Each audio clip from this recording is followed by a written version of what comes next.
ஹரஹர நம பார்வதி பதஜே ஹரஹர மகாதேவ. தென்னாருடைய சிவனை போற்றி, எந்நாட்டவர்க்கும் இறைவா போற்றி. அரவெனும் ராகு ஐயனை போற்றி, கரவாது அருள்வாய் கஷ்டங்கள் நீக்கி, ஆக அருள்புரி அனைத்திலும் வெற்றி. ராகுக்கணியே ரம்மியா போற்றி, கேதுத்தேவே கீர்த்தி திருவே, பாதம் போற்றி பாபம் தீர்ப்பாய், வாதம் வம்பு வழக்குகளின்றி கேதுத்தேவே கேண்மையாய் ரட்சி. அன்பார்ந்த எங்களுடைய நெக்ஸ்ட் ஜென் தொலைக்காட்சி நேயர்களுக்கு உங்களுடைய ஜோதிட ஆச்சாரியர் ஜோதிட குரு சிவஸ்ரீ டி சரவணமாணிக்க சிவாச்சாரியர், முதல்வர் காஞ்சி காமகோடி பீடம் வேத சிவ ஆகம பாடசாலை, சங்கரமடம், காஞ்சிபுரம். அலைபேசி 9865098370 9865098370. அடியனுடைய பணிவான வணக்கங்கள் மற்றும் ஆசீர்வாதங்கள். நம்ம நெக்ஸ்ட் ஜென் தொலைக்காட்சி மூலமாக பார்க்கக்கூடிய இந்த பதிவு அப்படின்னு பார்த்தீங்கன்னா, வருகிற 26/4/2025 அன்றைய தினம் நடைபெறக்கூடிய ராகு கேது பயிற்சி. அதாவது ராகு பகவான் மீனம் ராசியிலிருந்து கும்பராசிக்கும், கேது பகவான் கன்னி ராசியிலிருந்து சிம்ம ராசிக்கும் பயிற்சியாகிறார். அது சமயம் நமது 12 ராசிக்கு எப்படி இருக்கும் அப்படிங்கிறது தான் இந்த பதிவில் பார்க்குறோம். முதல்ல ராகு கேதுக்கள் அப்படின்னா யார், அவங்களுடைய வேலை என்ன, அவங்க என்ன பண்ணுவாங்க அப்படிங்கிறத தெரிஞ்சுக்கணும். பொதுவாக ராகு கேது அப்படிங்கிறவங்க நவகிரகத்திலே லிஸ்ட்லேயே முதல்ல இல்லாமல் தான் இருந்தது. முதல்ல 7 கிரகங்கள் தான் இருந்தது. சூரியன், சந்திரன், அங்காரகன், புதன், குரு, சுக்கிரன், சனி வரைக்கும் தான் இருந்தது. இந்த ராகு கேதுக்கள் இடையில சேர்த்தப்பட்டது. சிவபெருமான் பார்க்கடலை கடையும் பொழுது அமிர்தமும் விஷமும் வருது. முதல்ல விஷத்தை சிவபெருமான் குடிச்சிடுறார். ரெண்டாவது கடையும் பொழுது வரக்கூடிய அமிர்தத்தை அப்படியே எடுத்துகிட்டு போயிடணும்னு இந்த அசுரர் குலத்திலிருந்து தேவர்கள் கூட்டத்துக்குள்ளே மறைஞ்சிக்கிறாங்க இந்த 2 பேரும். அதாவது தேவர்களாக கலந்து இந்த அமிர்தத்தை எடுத்துன்னு போய் நம்ம வச்சுக்கணும், தேவர்கள் எல்லாமே அமிர்தத்தை குடிச்சிட்டா சாகாத வரம் வாங்கிக்கலாம் இப்படிங்கிற ஒரு பேராசைகளை இவங்க 2 பேர் அனுப்புகிறாங்க. இவங்க 2 பேரும் இந்த தேவர்களோடு கலந்து உட்காண்டிருக்கும் பொழுது இதை சந்திர பகவான் கண்டுபிடிச்சிட்றார். கண்டுபிடிச்சி சிவபெருமான் கிட்ட முறையிடும் பொழுது சிவபெருமான் இவங்களை சபிச்சிட்றார். என்னென்னா, நவகிரகங்களோடு ஐக்கியமாகி நிற்கொண்டிருக்க அசுரர்களாக இருந்து விஷம் வந்தால் விஷத்தை குடிச்சிடக்கூடாதுங்கிற பயத்தில் தான் இங்கே வந்த, அதனால் உங்கள் 2 பேருக்குமே விஷசரீரமாக மாற்றுறேன் அப்படின்ட்டு ஒருவருக்கு பாம்புவனுடைய உடலாகவும் இன்னொருவருக்கு பாம்புவனுடைய தலையாகவும் மாற்றி தனித்தனியாக வித்தியாசப்படுத்திடுறார். பார்த்தா தெரிகிற மாதிரி இருக்கும் நீங்கள் 2 பேருமே. இப்போ தெரியாத மாதிரி ஒழிஞ்சினதுனால தெரிகிற மாதிரி பண்ணுறேன், அதை விஷத்துக்கு பயந்து வந்ததுனால விஷக்கிரகங்களாக மாறுங்க அப்படின்னு தான் ராகு கேதுகளுக்கு இந்த சர்ப்ப வடிவத்தை கொடுக்குறார். ராகு அப்படின்னால் உடல் வடிவம் பாம்பு, கேது அப்படின்னால் தலை வடிவம் பாம்பு. நல்லா தெரிஞ்சுக்கணும். இப்படி வரத்தை வாங்கின்னு அவங்க சரி வந்துட்டீங்க, இங்கே இந்த கிரகங்களோட கிரகங்களா 8வது கிரகம் 9வது கிரகமாக இருங்க, உங்களுக்கு சொந்த வீடுங்கிறது கிடையாது. இந்த ராசிகளில் 12 ராசிகளுக்கு உங்களுக்கு வீடு கிடையாது, ஆட்சியெல்லாம் கிடையாது, உங்களுக்கு உச்சம் கிடையாது. நீங்கள் இருக்கலாம், ஆனால் சாயா கிரகம், நிழல் கிரகம். சாயானா நிழல். சமஸ்கிருதத்தில் ஒரு பேருக்கு நிறைய அர்த்தங்கள் உண்டு. சாயா அப்படின்னா நிழல்னு அர்த்தம், சாயான்னா கிளை, பிரான்ச் அப்படிங்கிறது அர்த்தம். நிறைய அர்த்தங்கள் வரும். சூரியனுடைய மனைவி பேர் சாயா தேவி, அது ஒரு பேர். சனீஸ்வரனுடைய அம்மா, சூரியனுடைய புத்திரன் தான் சனி பகவான். இப்போ இது சாயா அப்படின்னு அழுத்தி சொல்லணும், CHHAYA, அப்போது நிழல் அப்படின்னு குறிக்கும். அப்போது அந்த நிழல் கிரகம்னா மறைவாக இருந்து எல்லா காரியத்தையும் பண்ணுறது, நல்லது பண்ணாது. ராகு யோகக்காரகன், கேது மோட்சக்காரகன் வாக்கியம். அப்படி இருந்தாலும் அவங்கவங்க சொந்த ஜாதகத்தில் அவங்கவுங்க எங்கே இருக்காங்களோ அப்போ அதை வச்சு தான் அவங்களுக்கு பலன் சொல்ல முடியும். இந்த கோச்சார ரீதியில் நான் சொன்னாலுமே இந்த கோச்சார ரீதி தான் இப்போ பார்க்குறோம். கோ அப்படின்னா கிரகங்கள், சாரம் அப்படின்னா பயிற்சி ஆகுதல், நகருதல், மூவாகிறது. அப்போ இந்த 9 கிரகங்களும் எங்கெங்கே நகருது அப்படிங்கிறது தான் பார்க்குறோம். அதில் சூரியன் 1 மாத காலம் ஒரு ராசியிலும், சந்திரன் 2.5 நாள் ஒரு ராசியிலும், செவ்வாய், புதன், சுக்கிரன் 1.5 மாதம் ஒரு ராசியில் சஞ்சரிக்கிறாங்க. அப்புறம் அடுத்த ராசிக்கு பயிற்சி ஆகிறாங்க. அதிகப்படியாக சனி பகவான் 2.5 ஆண்டுகள் ஒரு ராசியில் தங்குறார், அப்புறம் அடுத்த ராசிக்கு போகிறார்.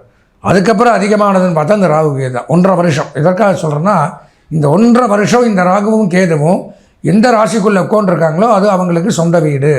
அவங்க எப்போ அந்த கோச்சார ரீதியை எந்த இடத்துல இருக்காங்களோ அது அவங்களுக்கு சொந்த வீடாக அமையுது. அப்படி பார்க்கும் பொழுது ராகு பகவான் இப்போது இன்னும் 1.5 வருஷத்துக்கு கும்ப ராசி சொந்த வீடு, கேது பகவானுக்கு இன்னும் 1.5 வருஷம் சிம்ம ராசி சொந்த வீடு. இதுதான் அவங்களுக்கு ஓன் ஹவுஸ். அப்படி இருக்கும் பொழுது இவங்க 2 பேரும் ஆன்டி கிளாக் வைஸ், மற்ற கிரகங்கள்லாம் வரிசையாக வரும். 1 2 3 4ன்னு நம்ம வரிசையாக வர்ற மாதிரி மற்ற கிரகங்கள் வரும். இந்த ராகுவும் கேதுவும் என்ன வரும், ரிவேர்ஸில் போகும். 10 9 8 7 6 அப்படி போகும். அதனால் இப்போ மீனத்திலேருந்து மேஷத்துக்கு போகாமல் மீனத்திலேருந்து கும்பத்துக்கு வர்றார். கன்னியிலிருந்து துலாத்துக்கு வராமல் கன்னியிலிருந்து சிம்மத்துக்கு அப்படி பேக். அதனால தான் நவகிரகத்தை நம்ம சுற்றி கும்பிடும் போதும், அதாவது 9 ரவுண்டில் 7 ரவுண்டு கிளாக் வைஸாக பிரதட்சணமாகவும் அடுத்த 2 ரவுண்டு அப்பிரதட்சணமாகவும் சுற்றுவோம். அதுதான் சாஸ்திரம். என்ன இப்படி சுற்றுறீங்கன்னு கேட்பாங்க சில பேர். ராகு கேதுக்களுக்கு போய் சேரணும்னா அது அப்படி தான் சுற்றணும். அப்பேற்பட்ட இந்த ராகு கேதுக்கள் நன்மையை தரும்னு எதிர்பார்க்க முடியாது. பொதுவாகவே சொல்கிறேன். பார்த்தீங்கன்னா ஒரு கிரகத்துக்கு ராகு நன்மையை செய்தால் ஒரு ராசிக்கு கேது கெடுதலை செய்வார். கேது நன்மையை செய்தால் ராகு நல்லது பண்ணுவார். ஏன்னா சமசப்தம் 2 பேர் ஆப்போசிட், பார்த்துக்க மாட்டாங்க. இவர் ஒரு 1ஆம் இடத்துலேருந்து அவர் 7ஆம் இடத்துல இருப்பார். இவன் கெட்டது பண்ணால் அவன் நல்லது பண்ணுவான். அந்த மாதிரி ஒரு கெடுதலை செய்யக்கூடியது. அப்படி இந்த ராகுகேது பயிற்சி அப்படிங்கிறது இதில் என்ன நன்மை தீமைகளை செய்ய போகுது அப்படிங்கிறத இந்த புலிப்பாணி சித்தர் 18 சித்தர்களில் ஒருவரான புலிப்பாணி சித்தர் அப்படிங்கிறவர் என்ன சொல்லியிருக்கார் அப்படிங்கிறது தான் இந்த பதிவில் பார்க்குறது. இதில் நன்மையும் வரலாம், தீமையும் வரலாம். நான் சொல்லலாம், என்னுடைய சொந்த கருத்து அப்படிங்கிறது கிடையாது. ஜோதிட அரிச்சுவடி, ஜோதிட நூல்கள், ஜோதிட களஞ்சியம், இந்த மாதிரி பலவிதமான நூல்கள்லேருந்து எடுத்து தான் இந்த பலன்களை நான் உங்களுக்கு சொல்கிறேன். ஆனால் நீங்கள் தப்பாக கமெண்ட் போட்டாலும் உங்களுக்கு எனக்கு பிரச்சனை இல்லை. ஏன்னா இருக்கிறது தான் சொல்ல முடியும். உங்களை சந்தோஷப்படுத்தணும் அப்படிங்கிறதுக்காக கெட்டதாக இருக்கிறத நல்லதாக மாற்றி நிறையா சேனல் அப்படிலாம் சொல்லுவாங்க. கமெண்ட் நல்லா வரணுங்கிறக்க எனக்கு தேவையில்லை. என்ன இருக்கோ அதை அப்படி சொல்லணும். அப்போ தான் நீங்கள் உங்களை பாதுகாத்துக்க முடியும். இந்த மாதிரி பிரச்சனை நமக்கு வரப்போகுது, நம்ம இதில் எச்சரிக்கையாக இருக்கணும். அதுக்கு தானே இந்த பதிவே போடுறது. ஆஹா ஓஹோன்னு சில பேர் மேஷராசி எடுத்துட்டிங்கன்னா இப்போ பார்த்தீங்கன்னா சனி 11ஆம் இடத்துல இவெல்லாம் நல்லா இருந்தார். இப்போ 12க்கு விரயத்துக்கு போயிட்டார். குரு 3க்கு போயிட்டார். ராகு மட்டும்தான் 11 நல்லா இருக்கார். கேதுவும் சரியில்லை. சூப்பராக இருக்குது, ஓஹோன்னு இருக்க போகிறீங்க, அட்டகாசமாக இருக்க போகிறீங்க ஒருத்தர் போட்டிருக்காங்க. எப்படி அது நல்லா இருக்குன்னு தெரியல. அந்த மாதிரி வீண் புகழ்ச்சிக்காகவும் உங்களை பெருமைப்படுத்துறதுக்காகவும் ஒரு பதிவை போடுறதுங்கிறது இந்த எங்கள் சேனலில் பண்ண மாட்டோம். என்ன இருக்கோ அதை நாங்கள் கரெக்டாக சொல்லுவோம். அதைப்படி நீங்கள் உங்களை பாதுகாத்துக்கணுங்கிறதுக்காக இந்த நிகழ்ச்சியை நாங்கள் இப்போது இந்த இடத்துல ராகுகேது பயிற்சிங்கிற ஒரு நல்ல பலாபலன்களை உங்களுக்கு தெரிவிக்கிறோம்.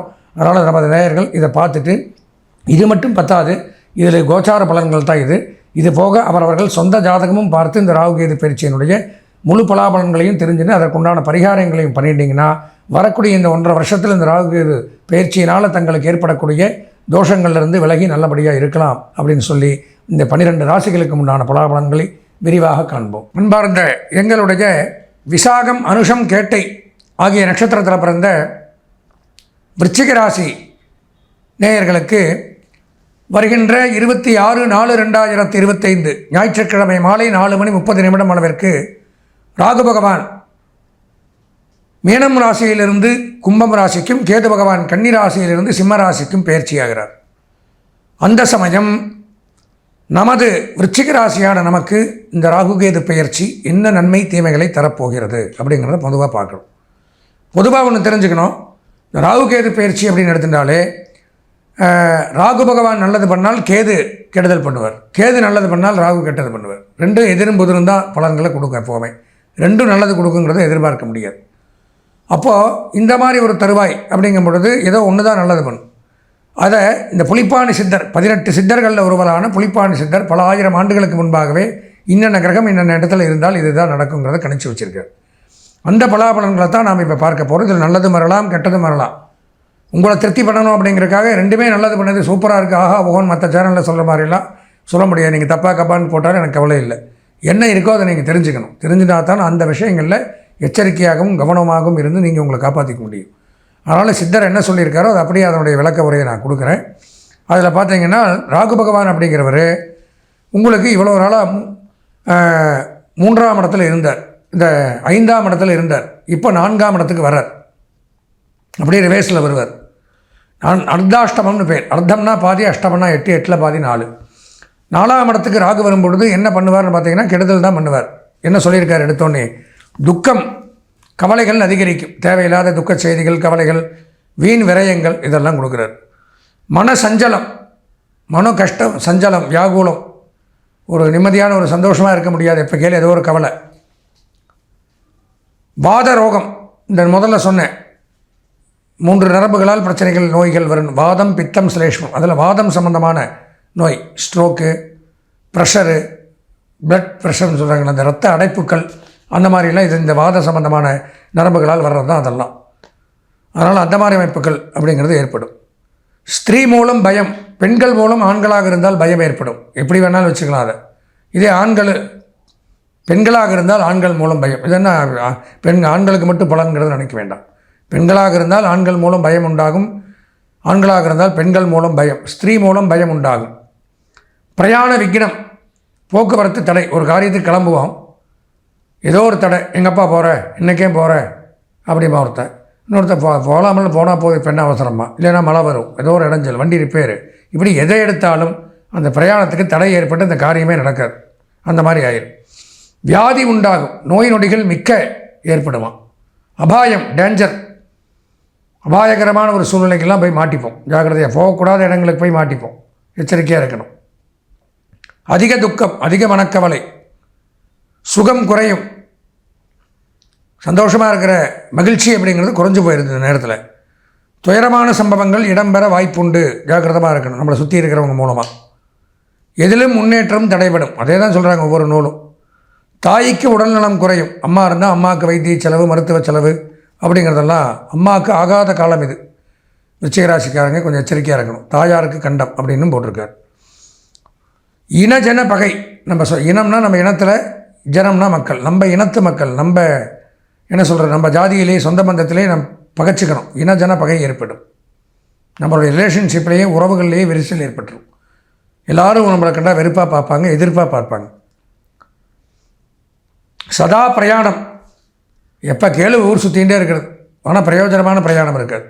தேவையில்லாத பிரதட்சிணமாக இருக்கும், தேவையில்லாத சுற்றுறதாக இருக்கும், வெட்டி செலவு. அதனால் மாணவர்களாக இருந்தால் படிப்பில் முன்னேற்ற தடை ஏற்படும், கவனமாக இருக்கணும்னு போட்டிருக்கார். படிப்பில் எச்சரிக்கை, படிப்பில் தடை உண்டாகக்கூடிய அமைப்பு, படிப்பில் விக்னம் ஏற்படுதுன்னு. அப்போ கல்வி பயிலக்கூடிய மாணவர்கள் கண்டிப்பாக எச்சரிக்கையாக தான் இருக்கணும். விருச்சிக ராசியாக இருந்தால் இது விருச்சிக ராசியினுடைய ராகு பயிற்சி பலன் நல்லா இல்லை.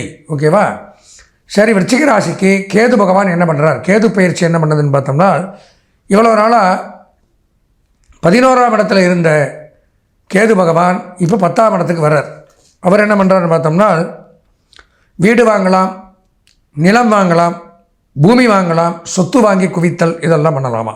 10ஆம் இடத்துக்கு கேது வரும்பொழுது பொருள் சேமிப்பு அதிகரிக்கும். தொழிலில் ஆதாயங்கள் பெருகும், நன்மைகள் அதிகரிக்கும். அவர் என்ன பண்ணாரோ அதுக்கு ஆப்போசிட் பலன்கள் இவர் கொடுப்பார் எப்போவுமே. வீடு வாங்கலாம், மனை வாங்கலாம், வீடு கட்டலாம், நிலப்பலன்கள் வாங்கலாம், விவசாயிகளுக்கு பெரும் செல்வம் ஏற்படும், சொத்து வாங்கி குவிக்கிறது, நகை வாங்குறது, ஆபரணங்கள் வாங்குறது எல்லாம் பண்ணலாம். பொருள் சேமிப்பு பண்ணலாம். எந்த தொழில் பண்ணாலும் அதில் முன்னேற்றங்கள். மேலதிகாரிகளின் ஆதரவு ஏற்படும். நம்ம எங்கேயா உத்தியோகத்தில் வேலையில் இருந்தோம்னா மேலதிகாரிகளுடைய ஆதரவு நமக்கு கிடைக்கும். உறவினர்கள், நண்பர்கள், பிள்ளைகள் மிக சந்தோஷமாக கவனமாக உதவுவார்கள், பார்த்துப்பாங்களா நம்மளை. சொந்த பந்தங்கள், ஃப்ரெண்ட்ஸு, நம்மளுடைய வாரிசுகள் ரொம்ப நெருக்கமாக நம்ம மேலே பிரீதியாக இருப்பாங்க, சந்தோஷமாக இருப்பாங்க. வியாபாரிகள் அதிக அளவு கொள்முதல் செய்து, அதிக அளவு வியாபாரங்கள் செய்து, அதிக அளவு தன வருவாயை பெறுவர். அபிவிருத்திகள் ஏற்படும் தொழிலை. மிகச்சிறப்பு. ஸ்தல யாத்திரைகள் மேற்கொள்ளலாம். புனித ஸ்தலங்கள், காசி, ராமேஸ்வரம், ஜோதிர்லிங்கம், கைலாசம், இந்த மாதிரிலாம் புனித ஸ்தலங்கள், 108 வைஷ்ணவ ஸ்தலங்கள், இதெல்லாம் தரிசனம் பண்ணுறது, இந்த மாதிரி புனித தல யாத்திரை மேற்கொள்ளுது, இதெல்லாம் நடக்கும். பூமி சம்பந்தமான பிரச்சனைகள் விலகும்.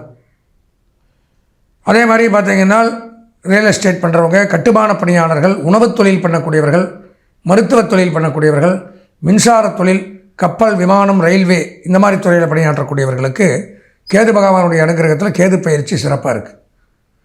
அப்போது இந்த விருச்சிக ராசின்னு எடுத்துட்டால் ராகு கேது பயிற்சியில் ராகு சரியில்லை, கேது நல்லா இருக்கார். அப்போது இதில் ராகு கேது பயிற்சின்னு எடுத்துனோம்னா பாதி நல்லா இருக்குது, பாதி சரியில்லை. இது எதை எடுத்துக்கிறது, எது நல்லது பண்ணுங்கிற கேள்வி வரும் நிறைய பேருக்கு. அப்போ சொந்த ஜாதகத்தில் இந்த ராகுவும் கேதுவும் எங்கே இருக்காங்கிறத பார்த்தா தான் ஒரு முழுமையான ஒரு முடிவுக்கு நம்ம வர முடியும். அதில் வீக்காக இருந்தது ரெண்டுமேனா இதில் ரெண்டுமே நல்லது பண்ணாது. அதில் நல்லா இருந்து இதில் கெட்டது பண்ணாலும் நம்ம தப்பிச்சுக்கலாம். அப்போ என்ன பண்ணணும்னா, என்ன இந்த தடவை சனி பயிற்சி, ராகு கேது பயிற்சி, குரு பயிற்சி எல்லாமே நடக்குது. அப்போ 4 கிரகமும் என்ன பண்ண வேண்டிய 2.5 வருஷத்துக்கு டைம் சரி இருக்கா சரியில்லையா அப்படிங்கிறது சொந்த ஜாதகம் பார்த்தா மட்டும்தான் தெரிஞ்சுக்க முடியும்.